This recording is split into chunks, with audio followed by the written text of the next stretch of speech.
Good evening, everyone, and welcome to the Brian Crombie Radio Hour on Saga 960. We got two Brians going at it tonight because I've got Brian Bonner joining me from Kyiv, Ukraine. And he's an interesting gentleman because he runs a podcast and a show, used to run a news organization in Kyiv. And its current podcast is called Ukraine Calling. And it's on, how do I pronounce this? Hamadrak Radio in Kyiv, is that correct? Hamatsky, which is public radio. Hamasky Public Radio in Hamatsky, Kyiv. yeah. And you write for something called the Cipher Brief, a U.S. website devoted to global security issues. And you led the Kyiv Post, Ukraine's top English language newspaper, from 2008 to 2021. And you've worked and lived in several different nations in both Europe and Asia. And you've covered international, national, and local news for the St. Paul Pioneer Press in Minnesota from 1983 to 2007. So you're a very unique individual because you're an American living in Kyiv, and you're a reporter and you're a podcaster, and you can probably give us a better sense of what's going on than almost anybody. So Brian Bonner, welcome to the show, sir. Glad to be here, Brian. So tell me what life is like to start out with. Do you live like right downtown Kyiv? And we've heard that there's been a lot of missile strikes and air warnings, etc. What's life like for you, sir? Well, I've made Ukraine my home. I've been coming and going for almost 28 years. It's been an adventure. Had I known what an adventure would be, I might have done something else. But I'm here for the ride. I am in central Kyiv. I'm less than a mile from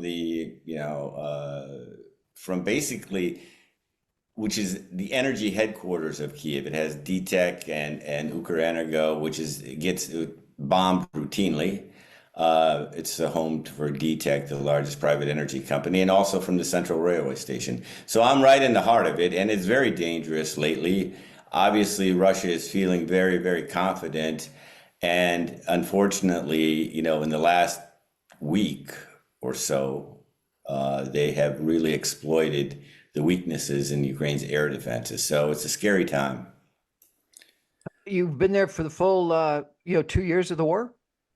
Didn't. I started out, I had a feeling, you would have to have your head in the sand pretty much to not see it coming in the final months.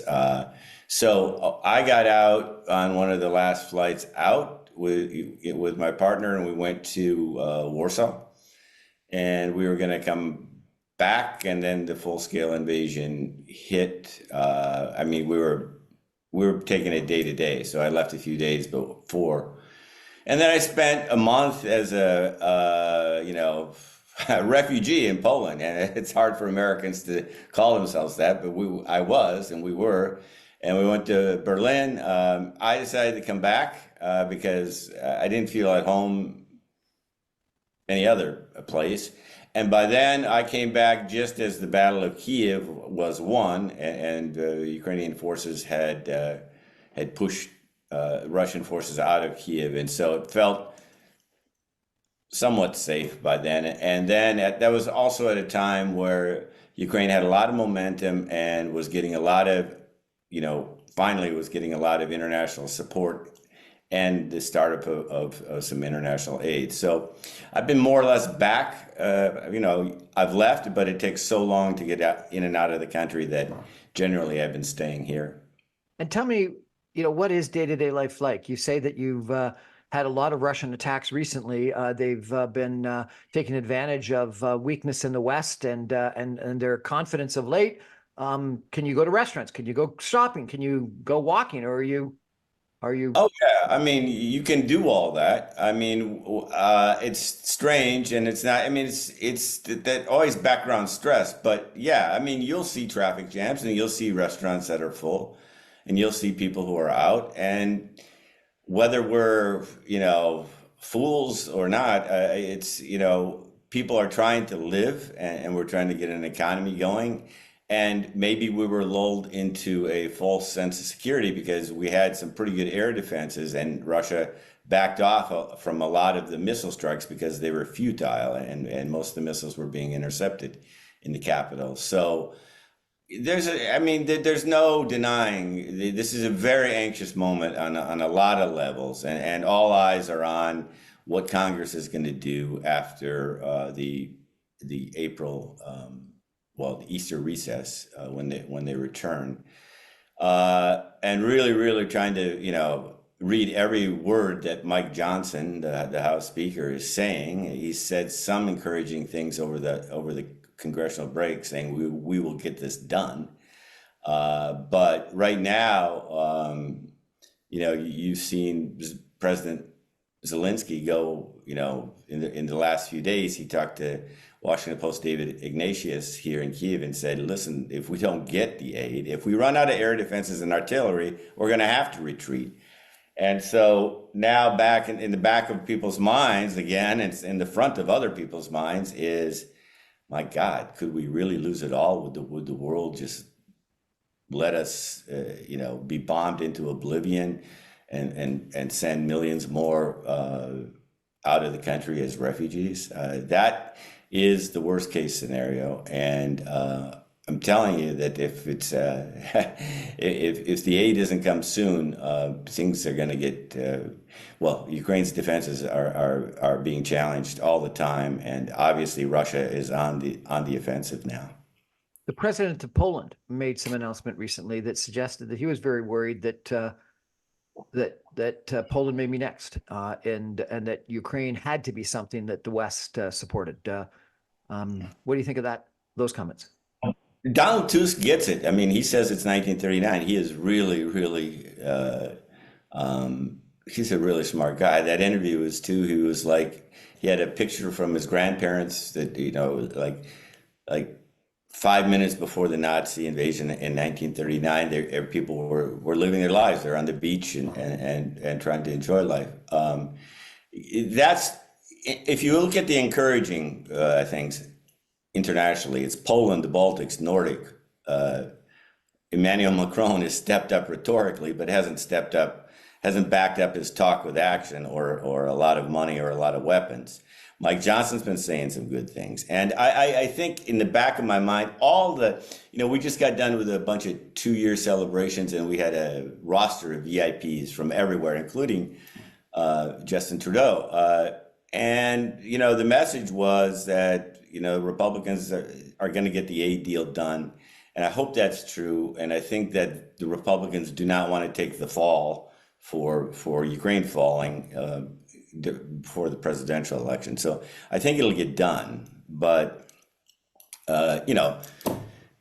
that's hopeful externally. Now, if you want to look at internally. Let's come back to internally in a minute, if I could.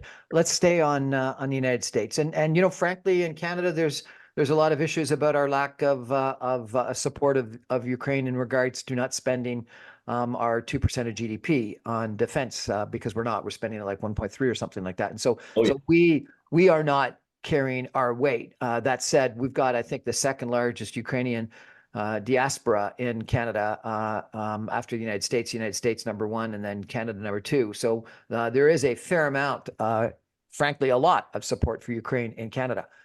That said, most Canadians just are astounded at former President Trump's position. This talk about a Putin, part of the Republican Party, and Mike Johnson's, the Speaker of the House, is inaction and not bringing to the floor a vote on Ukraine aid. So you're an American, you live in Kyiv, you probably know this better than anyone. Explain to me, what's going on? Because we in Canada, we can't figure it out. We just can't figure it out. Well, listen, I think I've been out of my country so long that I don't fully understand the phenomenon of how we had a narcissistic, ignorant demagogue who really loves authoritarian forms of government and poses as a Christian. I mean, this is just a nightmare scenario for me as an American in my country, and I've never been able to, it really speaks to a lot of deep problems. Let's put it this way: from public education to news media to who controls the money flow in our politics. and who's able to exploit the fears and the worst of American instincts instead of the best. That's America. Now, I love Canada. We're neighbors. I'm a Minnesotan.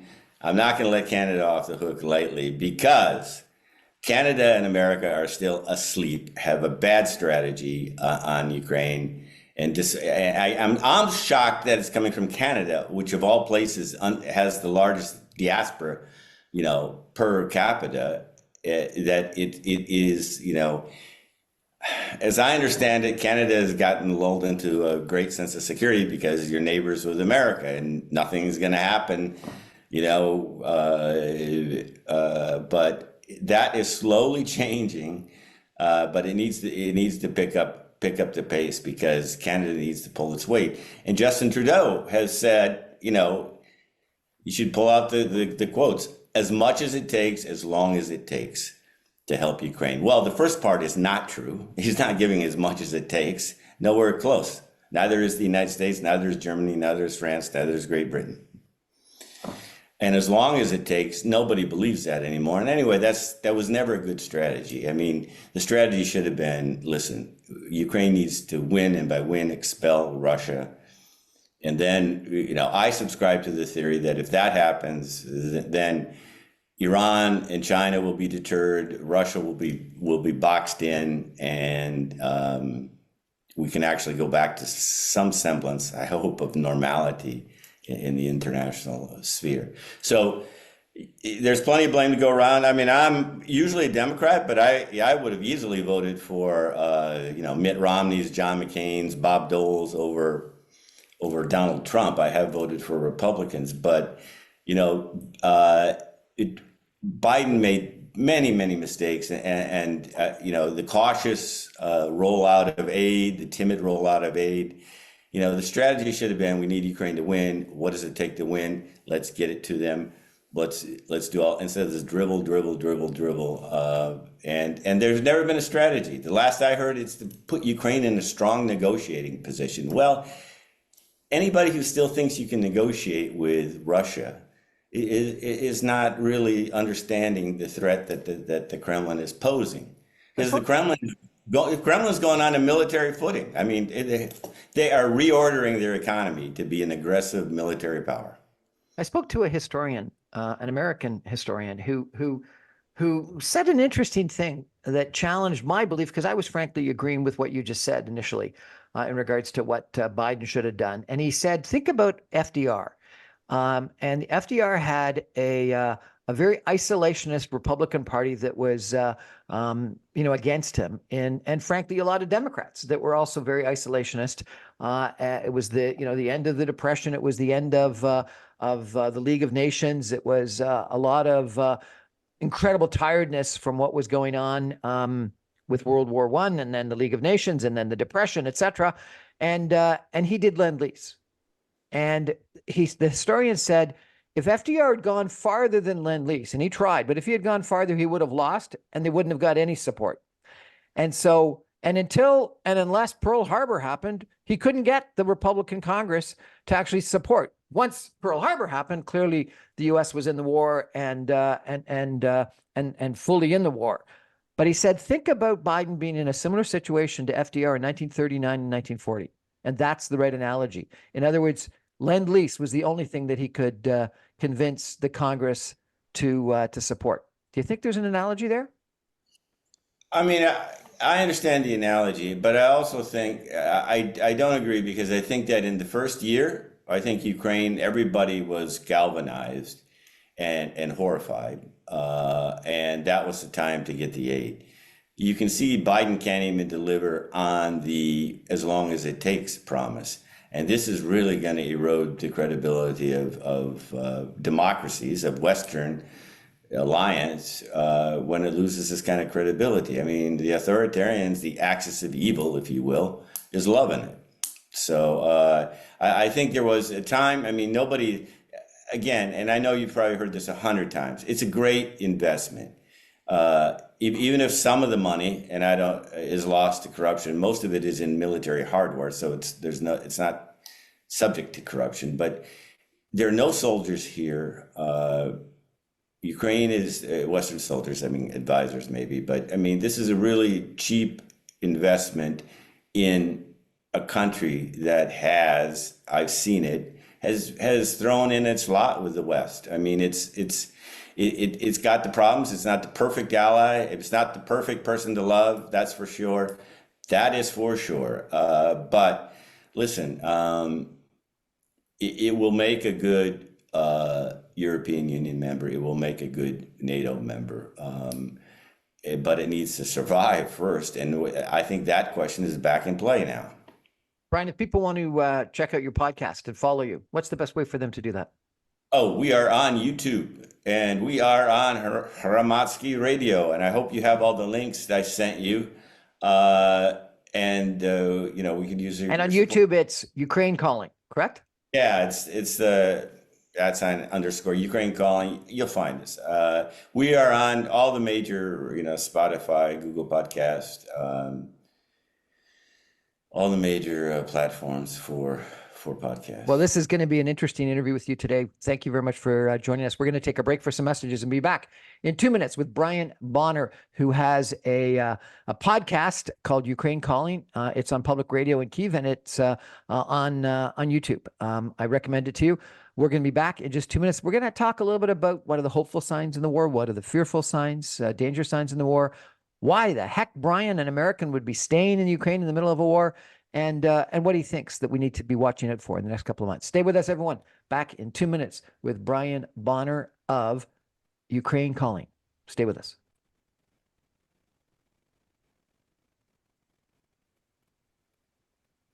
Welcome back, everyone, to the Brian Crombie Radio Hour on Saga 960. It's really interesting for me, and I think, and I hope you, to be chatting tonight with Brian Bonner. He's an American that's living in Kyiv, Ukraine. He is the host of a weekly podcast called Ukraine Calling. It's a program on public radio in Kyiv. And he also writes for something called the Cipher Brief, a U.S. website that's devoted to global security issues. His podcast is available on YouTube on a weekly basis, and you get a sense of what's actually going on. I've had a couple of different people on my show from Ukraine, the Atlantic Council and other places, and they've reposted some of Brian's comments and podcasts. And so they obviously think highly of him, and that's how I connected up with him. And it's a pleasure, Brian, to have two Brians on my show tonight, chatting about what's going on. So let's come. By the way, if I can, before we go on, this program has Canadian roots. It was started in 2016 by Marta Dichok. She's a professor at Western University in London, Ontario. So it has a big, deep roots. And they put in 152 episodes before I took over. Excellent. Maybe you should advertising Canada for now. Maybe you should connect me up with her. That'd be great. Anyway, we've talked a little bit about what's going on in the U.S. Congress and some external pressures. Let's turn to what's going on in Kyiv. What do you think right now the hopeful signs are in this war? Well, the good signs are that Ukraine is drone. I mean, they are amazing. The drone industry is one of the brightest spots, and technologically, I mean, that is pretty astounding to be able to hit targets, 1,000 kilometers away. They've managed to go deep inside. I guess oil refineries are easy targets, not well defended, but they've managed to go deep inside, put the scare into Russians, and they are legitimate military targets to America's chagrin. Obviously, America didn't like that because Biden doesn't want oil. No politician wants oil prices to go up during an election year.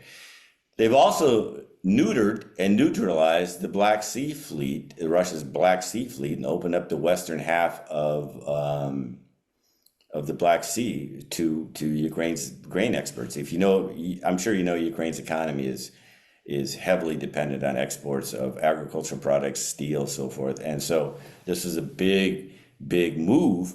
And it's really amazing that a country that doesn't have a navy, basically, like Ukraine, has destroyed a country that has a big navy, or has really severely damaged that.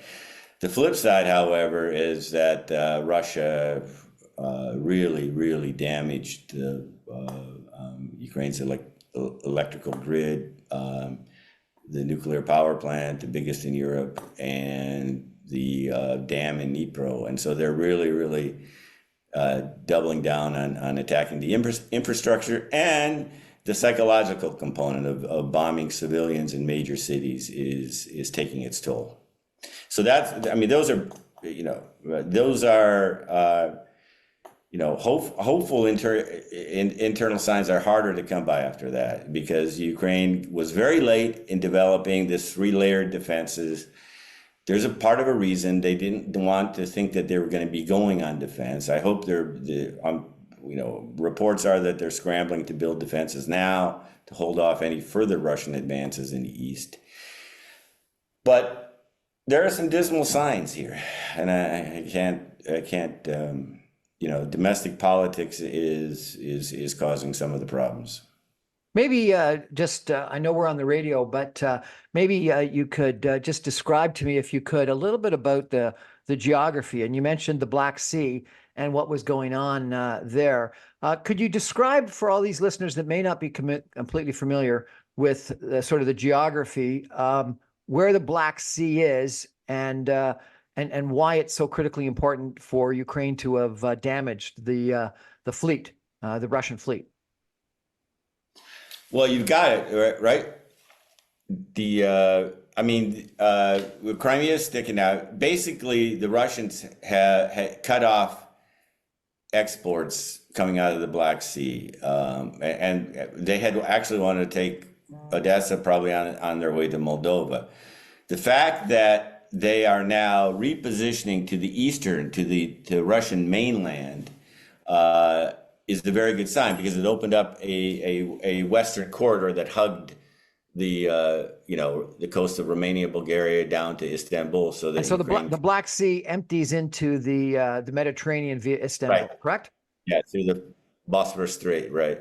And it's a big win, because Ukraine is finally able to get some of its exports out.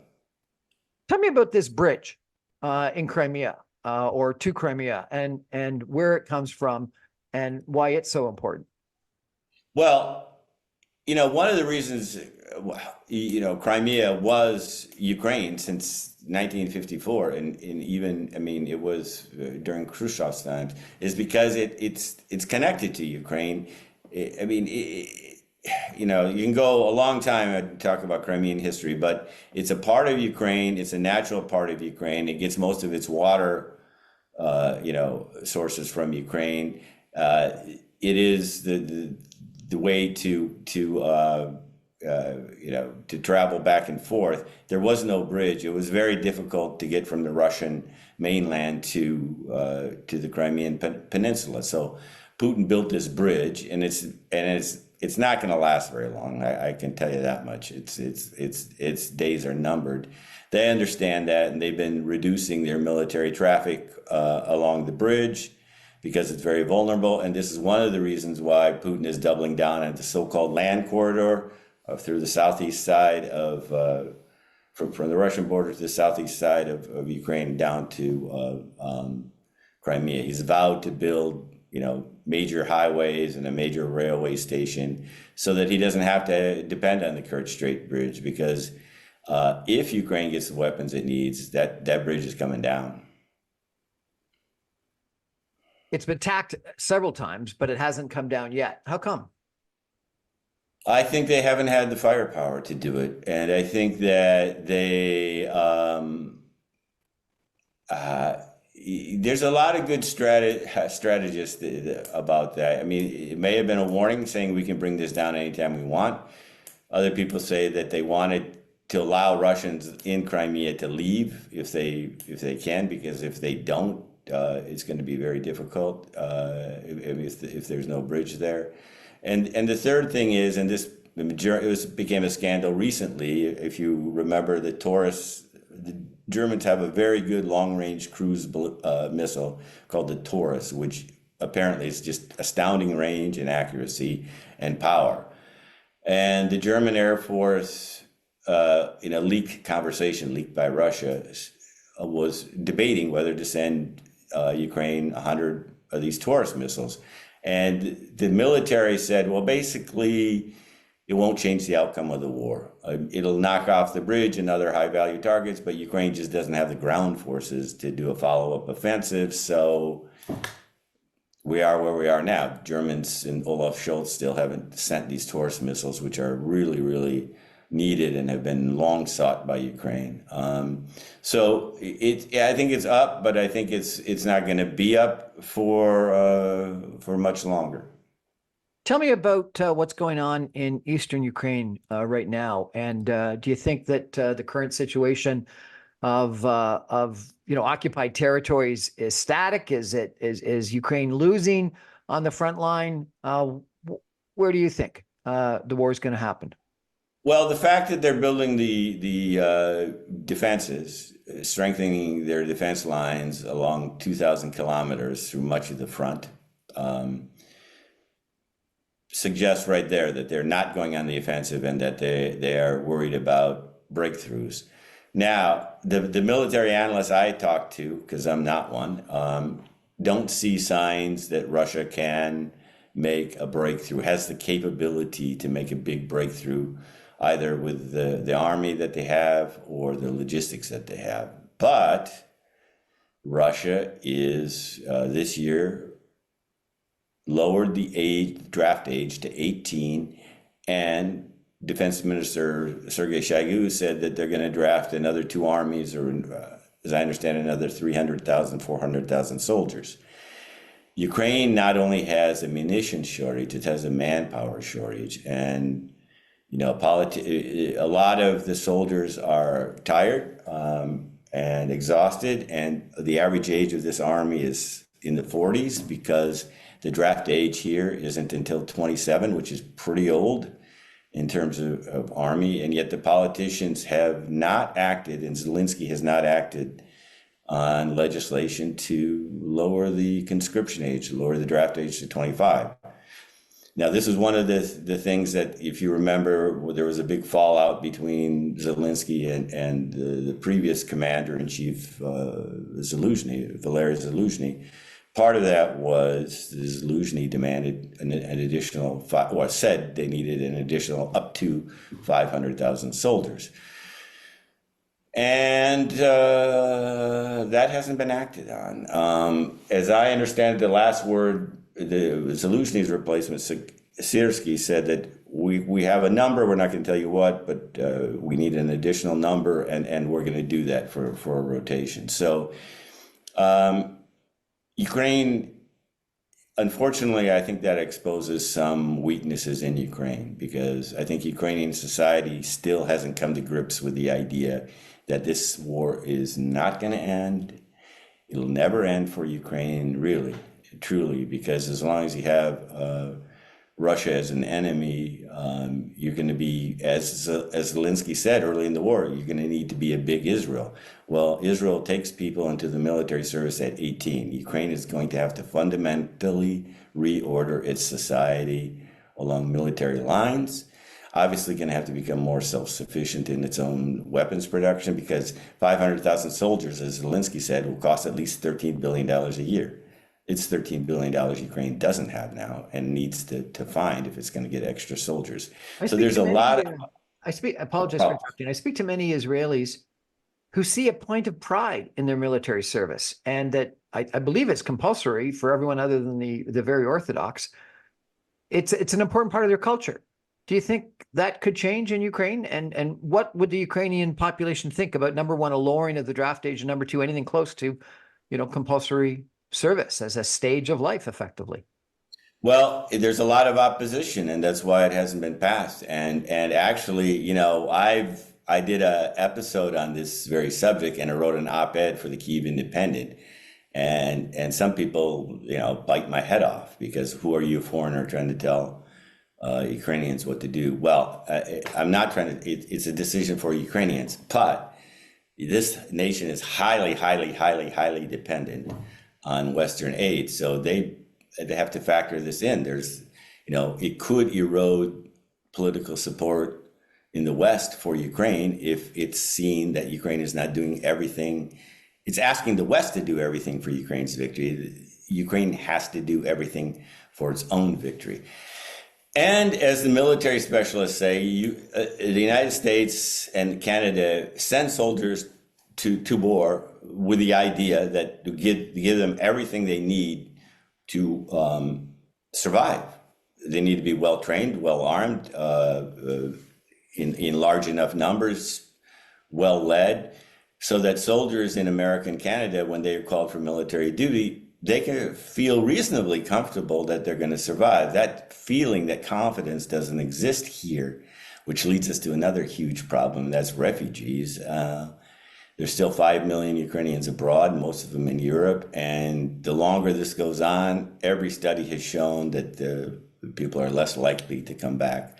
This has economic implications, and it also, when it comes to the men, it has military implications, because, as you know, Ukraine's demographics weren't good before the war, and they're getting much worse now. You ask me at the beginning how to live. It's a much lonelier place, much lonelier place. I mean, my Ukrainian friends are scattered to the winds, and it's not a good sign. But Ukraine needs to.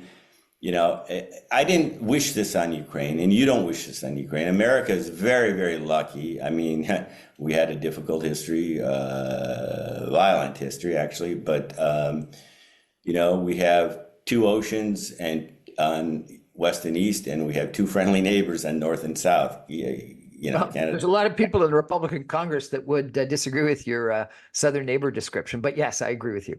I mean, we're blessed. I mean, we're actually, and this probably feeds some of the isolationism that we have. We're almost impregnable. I mean, 9/11 happened because we were probably too lax and too open and too accommodating, obviously, and that's changed. But basically, attacking America, no, it's like the Republican Congress is saying that you're subject to an invasion right now on your southern border.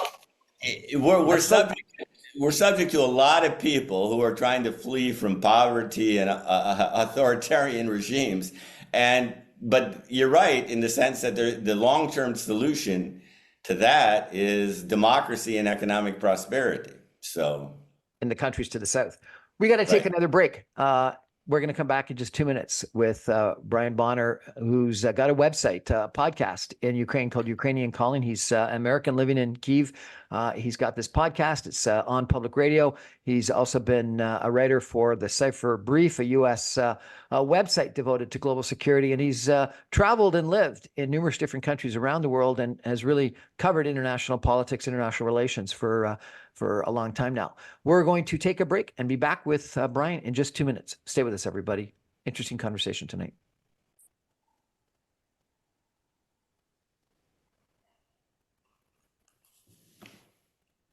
Welcome back, everyone, to the Brian Crombie Radio Hour on Saga 960. Brian Bonner is my guest tonight. He hosts a weekly Ukraine Calling program on public radio in Kyiv. It's also on a podcast on YouTube that you can get under Ukrainian Calling. He writes for something called the Cipher Brief, a U.S. website devoted to global security issues. He has led the Kiev Post, Ukraine's top English language newspaper, from 2008 to 2021. He's worked and lived in several nations in Europe and Asia. He's covered international, national, and local news for the St. Paul Pioneer Press in Minnesota from 1983 to 2007. Brian, before I get back to the danger signs in Ukraine right now and in the war, you've lived in numerous different cities and countries in Europe and Asia. What do you think the sense is in Europe and Asia right now? The people that you used to work with and you were friendly with in those cities, versus what we were talking about in regards to Canada and the United States. What's the attitude in Europe right now? Well, the attitude in Europe is very mixed. And you know what? I know we're on radio, but the image, there's this famous cartoon that stands out, and I really need to frame it and put it on my wall. It's a boat called Europe, and it's leaking on the bottom, and so it's tipped up, and the up part is West Europe, and the down part is East Europe, bailing like crazy the water out. And the guys sitting on the top are saying, well, it's good that the leak is not on our end of the boat. Well, of course, the whole boat goes down. The whole boat goes down. And I think there is a recognition there. And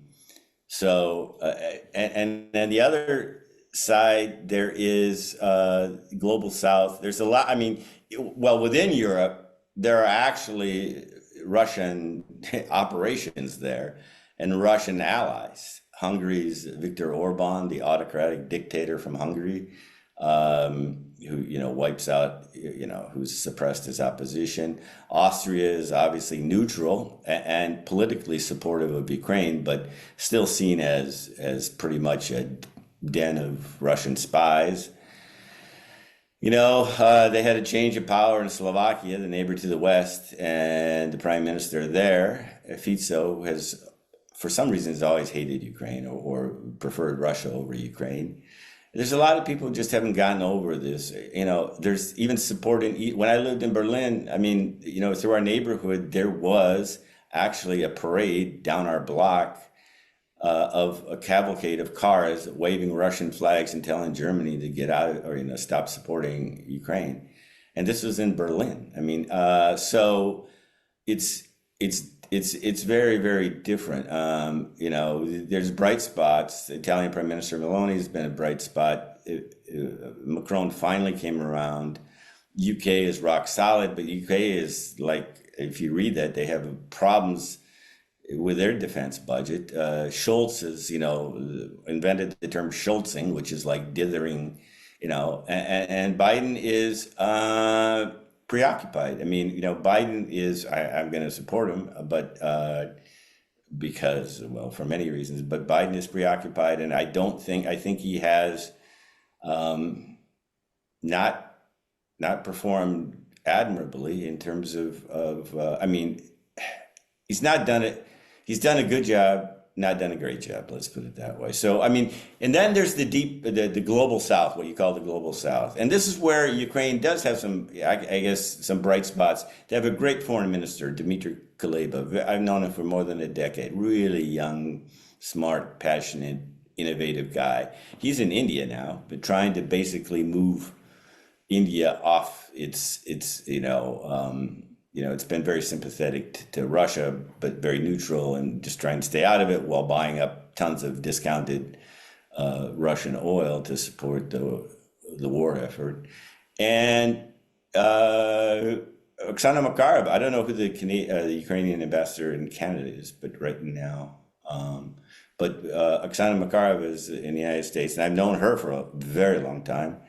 She used to be the finance minister, and they're understanding that you can't just lobby Washington. And so she's she's going to Nashville, Tennessee and other places to try to get support and, to try to whip up the Ukrainian diaspora to get support regionally. So there's a lot of initiatives going on, but the truth is that Russia has it's a fire hose of propaganda and a lot of money. And, Ukraine has the truth, the big truth on its side. But Russia is a formidable enemy. You're from Minnesota, you said, and so that you must have had some association with Canada over the years. There's 1 in 4 Canadians that have a blood relative in the United States. I understand that statistic is very similar between Ukraine and Russia. There's 1 in 4 Ukrainians that have a blood relative living in Russia. I can't imagine a war between Canada and the United States. How does a war happen between Ukraine and Russia when there's so much connection right across the border within families? It is a wonder to behold and will be studied. But actually, on some levels, the war has been going on, as you know, and as many Canadians know, because they've written some of the best histories of it for centuries and centuries and centuries. But Ukraine was just, damaged so many times in the 20th century. It lost so many people in Holodomor, in World War II. Its borders it's been ruled by many different powers. It's never been able to get on track as far as, I can see historically. And I think, but I even count myself among this. I mean, all the signs were there. I mean, I was editing the Kyiv Post during the revolution and the initial invasion. And initially, yeah, we thought they're going to march on Kiev and I'm going to have to get out of here. And then it sort of settled down, and human nature being human nature, we kind of like hope for the best. And we made I think society, and I say we, I'm not Ukrainian, but, and I know that I'm a guest in this country, permanent resident. I'm an American, but those of us living here, I think we made a huge mistake in not seeing that this was going to come in our lifetimes, that this full scale invasion, that that Putin was, he's 70 plus, 71, 72. He has lied about Ukraine for so long, and he's obsessed with it and destroying it. And whether he believes Ukraine is his country or part of Russia, he's convinced himself that he's of this fiction. So Ukrainians should have seen it coming, but Ukraine was hobbled, and I don't want to let Ukraine off the hook or forces in Ukraine. I love this country, and there's so many reasons to support this country. But like I said, and I love my country too, but we have obvious flaws that are, apparent to the entire world. Ukraine's flaws were, and you can chalk it up to history, you can chalk it up to Russian interference, you can chalk it up, but you can also chalk it up to domestic greed. Ukraine never established democratic, strong institutions, rule of law, never attacked corruption, spent most of the 90s carving up the riches of the Soviet Union and creating the oligarchy that misruled and held this disproportionate influence. But the good thing is that, Ukrainian society has this allergy to authoritarians and dictators, and they've shown that throughout history. And there have been, 2 revolutions in the time I've been here, and 3 since the Soviet Union. So this puts the fear of people in their rulers, and that's why we've had changes of power, democratic changes of power. But Ukraine is still, I think, not fully appreciated. It doesn't fully appreciate that they are in a war now, whether it's a shooting war or not, because of Russia's imperialistic designs, which aren't going to go away when Putin goes away. They're going to have to build, they're going to have the strongest defenses in Europe. They're going to have, they don't have enough money and enough of an economy to waste it on corruption or inefficiency. And so they're really going to have to be, it's unfair, but they're going to have to be better than everybody else. So what are the signs that you're looking for? What are the things that you think we need to watch out for in the next couple of months, both internationally and domestically? Well, externally, the elections coming up and what's going to happen, and will Europe step up? I think the only, real silver lining in the whole Trump phenomenon is that I think Europe at least talks a good game, but they understand that if U.S. support goes away, they are going to have to step up. And so that's going to be, and that means massive increases in defense budgets, and not just, spitting out more shells, but really, really, really taking a look at this. And that's good because we have, Sweden and Finland into NATO is a godsend, but Europe is nowhere close yet to being able to take care of itself or defend itself at all. So externally, you got to get the European parliamentary elections coming up. You got a lot of things going on. Internally, Ukraine is going to have to show that it's not just a perpetual beggar or victim. It's really going to have to show the world that it's doing everything it can to win this war, and that means putting more people, well-armed people, well-trained people at the front.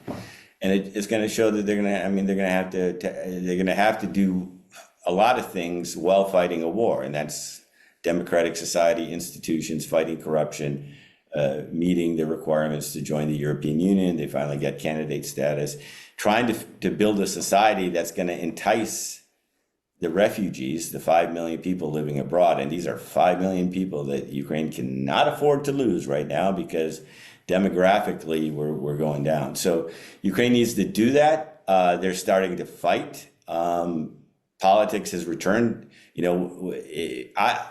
They've postponed elections during martial law in the war, which is a smart thing to do in a democracy, actually, because you don't want that happening during that. But Ukraine has a history of peaceful change of power, but they're fighting. There's a lot of restrictions. There's a lot of media restrictions that people are chafing against. Parliament is meeting in secrecy, no public, no reporters, no journalists.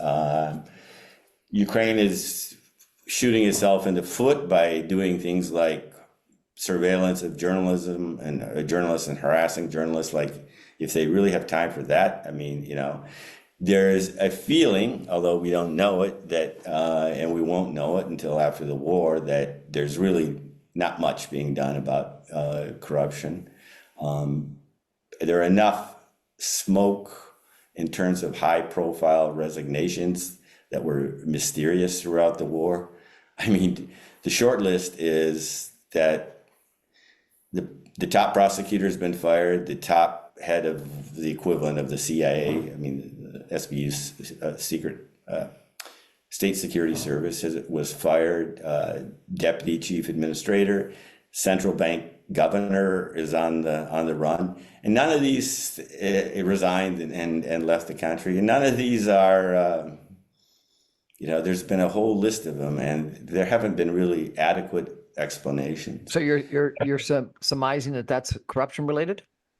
Well, there's in many of them, there's more than a taint of corruption, and the problem with Ukraine is it's never successfully put together a criminal justice system that has won the public trust. I don't know, the prosecutor's office. Not sure, haven't heard much. Seems like they're preoccupied with war crimes. But, and I have to be careful here, because this is like, why are we giving money to this? Come on, guys. I mean, there is corruption everywhere. Ukraine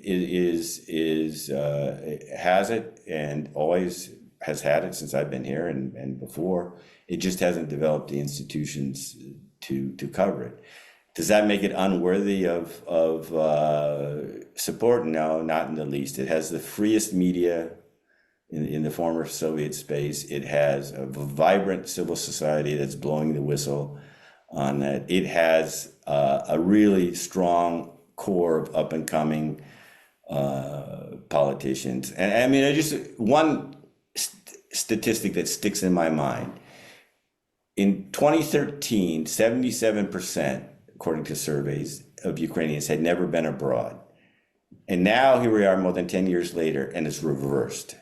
The visa-free regime was the best thing Europe did for Ukraine. Now Ukrainians got to see, I mean, they're de facto integrating already in Europe, and got to see how life is different. And the trick is going to be to keep enough of them here, or to get enough of them to return, to really transform society. But I wouldn't be here if I didn't think that the fight was worth fighting for. And it's not that I'm brave or anything. If living here, you run a risk, but it's a calculated risk. Probably you're not going to get hit by Putin's bombs, probably. So I still see elements here worth fighting for, and I think that the West should fight for as well. But it also should demand accountability and action. And it's their war. I mean, it's Ukraine's war, and Ukraine needs to be fully in it and stamping out corruption. I mean, tolerating corruption during war is the worst thing you can do to the soldiers at the front, to the future of the nation, and to the honest people of Ukraine. So it shouldn't get a pass. It should get support. Shouldn't get a pass. We're chatting with Brian Bonner of Ukraine Calling, a podcast on YouTube as well as on public radio in Kyiv. We're going to take a final break and come back with some concluding comments with Brian in just 2 minutes. Stay with us, everybody.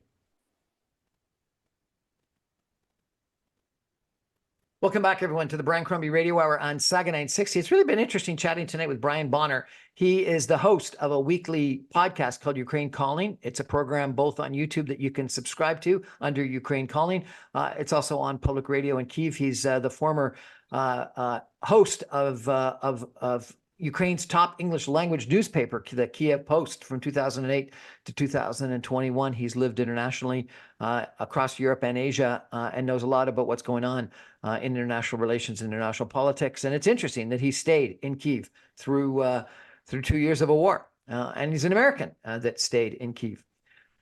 Brian, we've only got a couple minutes left. I wonder, this may be impossible. Give me sort of the worst case scenario, what could happen the next year, and what's the best case scenario of what could happen in the next year.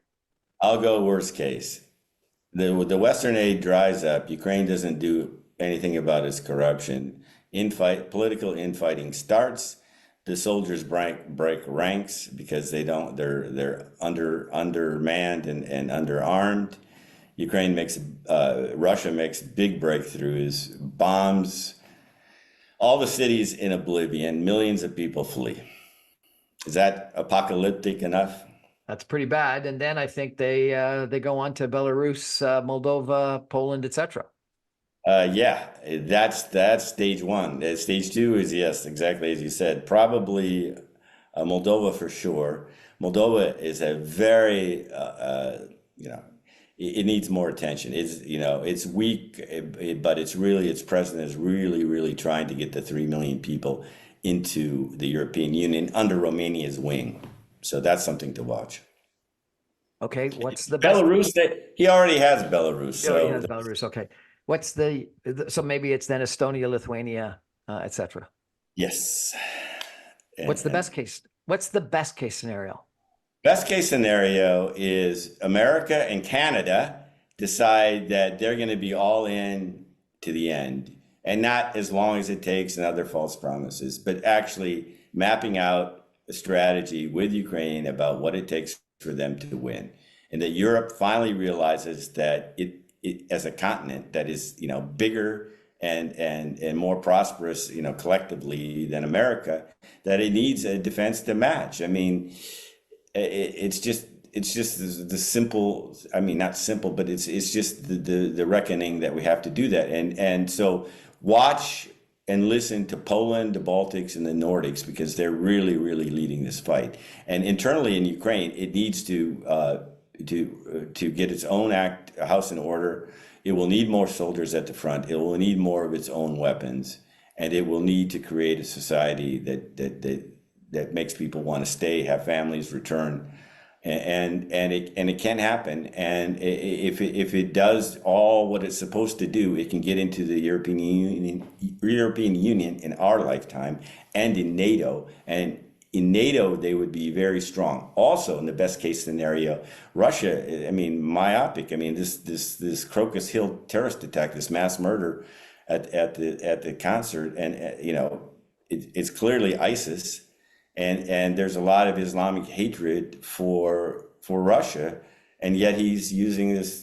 Vladimir Putin is using this to blame the West and Ukraine. And coming on top, authoritarian regimes seem to be the worst form of government because they look strong, but they can be brittle. And maybe Russians will there's enough opposition to Putin that he will start facing more internal challenges. The other hope, the final hope in the best case scenario, is that the global South decides that it'll be very, very dangerous if Russia wins for them as well, because it will set a bad precedent. And finally, maybe, hopefully, China with its economic problems. I doubt it because they seem very anti-West and isolationist under Xi as well, and also militarily aggressive. But China could do much more to push for Russia to get out of this war. As everybody, you've heard it a million times, and I have too. The war's over the minute Russia just decides to withdraw. I mean, that's it. End of story. Nobody wants to invade Russia. Nobody wants their territory. Nobody wants to live like them. But until that happens, this is going to be a fight to the finish, I hope. Brian Bonner, thanks so much for joining us. Really appreciate it. Thank you for having me. That's our show for tonight, everybody. Thank you for joining us. I think Brian put it well. Canada and the United States have got to be in it till we win.